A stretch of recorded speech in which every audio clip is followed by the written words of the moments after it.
So did you decide to start raising awareness about diabetes when you were diagnosed with type 2 diabetes yourself then? No, no, no. I just kept it within the family. It's only 8 years ago, somebody, when the place I worked at, they wanted somebody to go to Wolverhampton, which at the time, 8 years ago, Wolverhampton was the diabetes capital of Britain. It isn't anymore. Birmingham has that title now. So somebody said, we need somebody, we're going to do this, launch this books. Diabetic Diva, Susan Hales Elcott, said, we're going to launch this book on diabetes recipes in the presence of the then Lord Mayor of Wolverhampton. And somebody said, well, we know a man named Tony Kelly, who does a lot of training on equality, diversity, and so on, and he has this condition. So that's the first time in a public setting I spoke about diabetes and how I manage it and so on. Diabetes UK were at the event, and they came over and said, hey, you're passionate.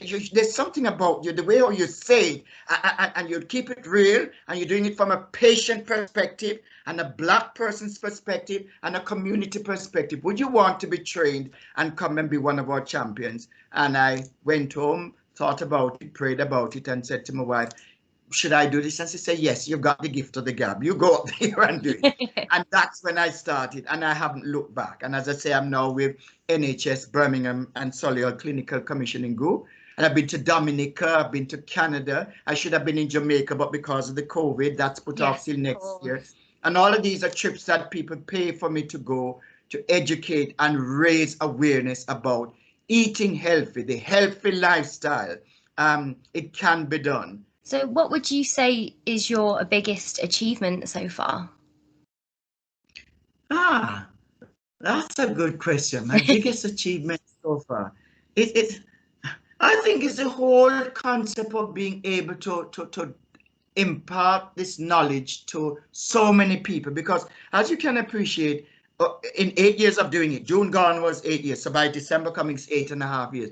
That's my biggest achievement in life, that I have been able to reach out to so many people in so many different communities, and we're talking every ethnic group, whether African, Caribbean, Asian, white, you name it. That for me is a major achievement. And within it as well, on top of that, I've won, every time somebody rings me, and sometimes I think it's a joke or sends me an email, oh, you've been nominated for such and such an award. I said, what for? For your community involvement. So I've got a lot, our shelf here is packed with lots of community trophies and awards given to me. And those mean a lot to me. These are not where people vote for you. These are people just saying, hey, you're doing a good job out here. Yeah. We're going to award you with this. And that's nice to know, that people appreciate and value what one is doing. And I'm not the only person out there doing it. There are lots of people in the NHS.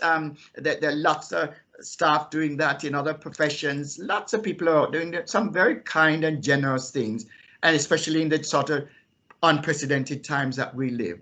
But my achievement is basically the fact that I've been raising awareness, getting the message out there. Our health is our wealth, and people are taking the message on board.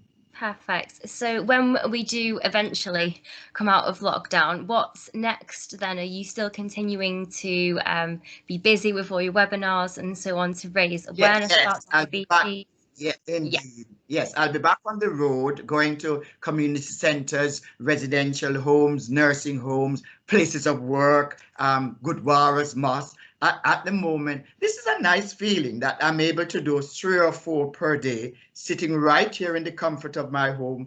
My wife and daughter are elsewhere, and I do the slides and so. But there's nothing better than being able to interact with people face to face, and then you get asked.